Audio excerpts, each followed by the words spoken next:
Well, folks, I want to thank you all for coming out on this cool and somewhat rainy evening in Mendon. And Vermont's I'm no stranger to Vermont. I've been up here since the early 90s on various capacities.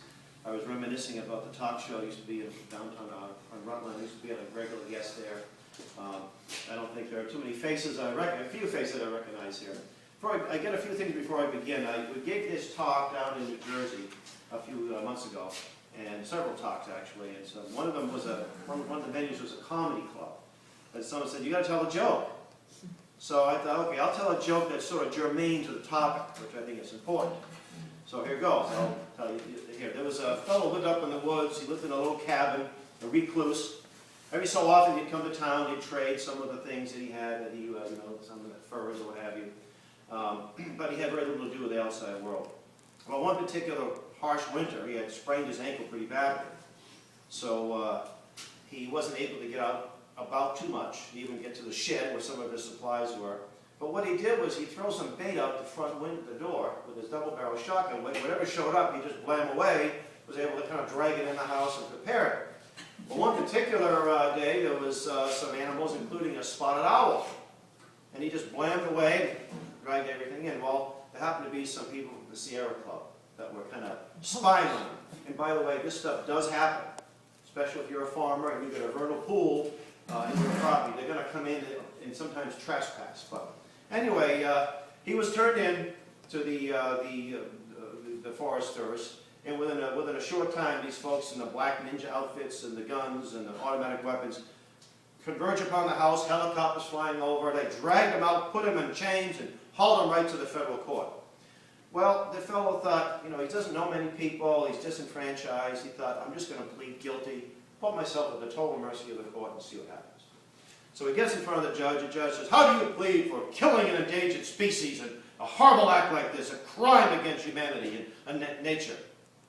"Your Honor, I plead guilty. I am guilty of this crime. I should have known better. There were extenuating circumstances. I had a sprained ankle. I was really a lot of pain, and I wasn't very mobile, but I should have known better." The judge looked at him sternly. He said, "I'm going to be lenient with you this time. 10 years suspended sentence and a $100,000 fine. But if you're ever in this courthouse again, I'm going to put you in jail for many, long time." "Oh, thank you, Your Honor." He's bowing, and he's, "Thank you, Your Honor. Oh, you're so merciful."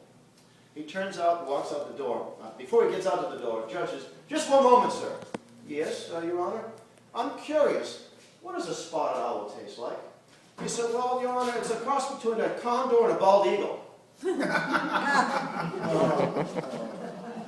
Now, Henry mentioned the table back there, and I want to mention some recommended reading that pertains to this topic. The United Nations and Agenda 21. There's a DVD, I think they're what, $1, $2, $1 a piece. This is probably the best 1-hour presentation on Agenda 21. It was done in 1904, 2004, yeah, not quite that old. It was done in Maine, and the man who did it was Michael Shaw from California, in this Santa Rosa County, sort of ground zero for Agenda 21. And Tom DeWeese was also in the video. He sort of narrates it and introduces Mike Shaw. One of the best presentations. He doesn't talk about the ICLEI, but he talks about what's going on with Agenda 21. And so it's only $1. Get a few extra copies. If you have public access in your community, get it on there. Because that public access belongs to you too, not just Sustain Rutland. Okay? Now, there's a few books that go into not so much Agenda 21, but the UN, the parent organization. Global Gun Grab. If you're a gun owner, or even if you're not a gun owner, but you're a freedom owner, you'll want to get a copy of this book. This is a brief little book about the UN, written by one of the writers of the New American Magazine, Inside the United Nations. Taking probably a couple of hours to read it. One of the most important books, I think, that was written in the last 30 years is Shadows of Power. Written by a man who's become a good friend of mine, a former 60s hippie, by the way, who had a complete full circle in his beliefs, and wrote this book about this power source of this country, the Council on Foreign Relations. And if you looked at your ICLEI members, if you looked at the UN, the U.S. supporters of the UN, these are all from the, in fact, you could say the CFR created the UN. So this is a very important book. And I've got a couple of, if you've been in the military, you have friends in the military, loved ones. The last time the United States fought a mission without the UN approval? It goes back to World War II. Well, I should say there was a couple of brief, Panama, and maybe the little island there. Reagan sent some troops into one of the little island nations there. The only 2 times the UN, we didn't have permission to do this. These Gulf Wars, these undeclared wars we've been fighting, all under the UN auspices. Vietnam and Korea. And when was the last time we actually won a war, or even declared one? So this book's very important as well. So, I also, some of you are familiar with a man named Ed Griffin. He wrote the great book on the Federal Reserve Bank. The first book he ever wrote is called The Fearful Master, talking about the UN. This is back in the early 60s. And this is my only copy, but you can get them on Amazon pretty inexpensively. Maybe some other used online book outlets too. And in fact, Ed is doing what Henry is doing now. He was the coordinator for the Birch Society. He had broken his leg. And Robert Welch said, well, we can't keep him the payroll, just sit around peeling up. Well, I'll write a book. And this is what he wrote. So it's a very interesting read here. Another good book is written by my friend Dr. Michael Kaufman, called Saviors of the Earth. This was written back in the early 90s. This goes into the religious roots of a lot of these people who are behind Agenda 21. They're into what they call deep ecology, New Age movement, and the UN, of course, is also pushing that too. And I see it on Amazon for a penny plus postage, which is kind of insulting to quote Dr. Kaufman, but it's a great book. It's well worth the $4 to get a copy of it. It goes into, and it goes into the early environmentalists. Some of them are very noble people. And some of them, like, what's his name, Pinchot, that worked for the Roosevelt administration. He was an environmentalist, but he believed that you preserve the environment for the use of people. So he's more of a wise use advocate. He wasn't off limits to everything except that, the animals and the plants. Green, going green, we hear that so much today. And I think it's important for us to qualify that we're not against preserving land. We want to see clean air and clean water. We want to see a future where our children can fish in clean water. I think we've done a pretty good job over the years. I think there's been a lot of major improvements in the last 30 or 40 years. Even Boston Harbor has become swimmable once again. When I was a kid, I used to go fishing there all the time. And because of government policy, it became badly polluted. And if they did what they were supposed to do back in the 70s, we wouldn't have had a problem. But it took them lots of money to make it what it is today. But it's come a long way.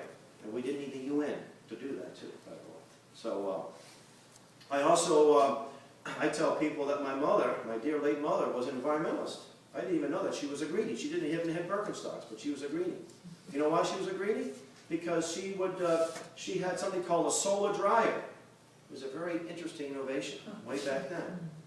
It was a piece of string between 2 trees, and you could put clothes on it, right?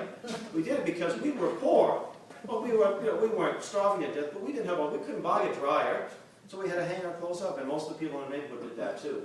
We would recycle because it was profitable. It was market-driven. We would close our windows in the hot, when we had the heat going on, because we had to pay for the heat. And by the way, we still do that. And these idling laws that are all over the country now, I mean, if it doesn't make sense if I'm paying $3.50 for gas to keep my car going and going. But if it's 20 below zero, I want to warm it up. Well, that's not sustainable anymore, folks, in some areas. So, and the idea of green jobs. Anybody that's a free market manufacturer does not want to waste his resources or her resources because they're scarce and the profit margins are going smaller. So most of them are going to be green because it's good business. It's good for the company, right? It's good for profits. They don't need a UN, they don't need a sustainable group telling them how you go green. It's a natural thing. We believe that the free market, private property is the best way to preserve the land in the future generations. I think the folks in Vermont have done an awfully good job because, you see, Vermont had been deforested 100 years ago. They don't like to tell you that. You show you a picture of any mountain, like Mount Mansfield 100 years ago, you're going to see nothing but clear cut up to the top, right? Now you don't have to do that. Why? Because we use fossil fuels like coal and oil instead of wood. Mount Monadnock, where we have a summer camp, Camp Constitution, where I'm involved in, not too far from there. And we have Dr. Kaufman does a little nature walk, and he said, you see these thick trees and these stone walls? This was all farmland 100 years ago, folks, and now it's all completely reforested. without any more restrons from the UN telling the trees to grow. They just kind of grow back. That's just the way it is.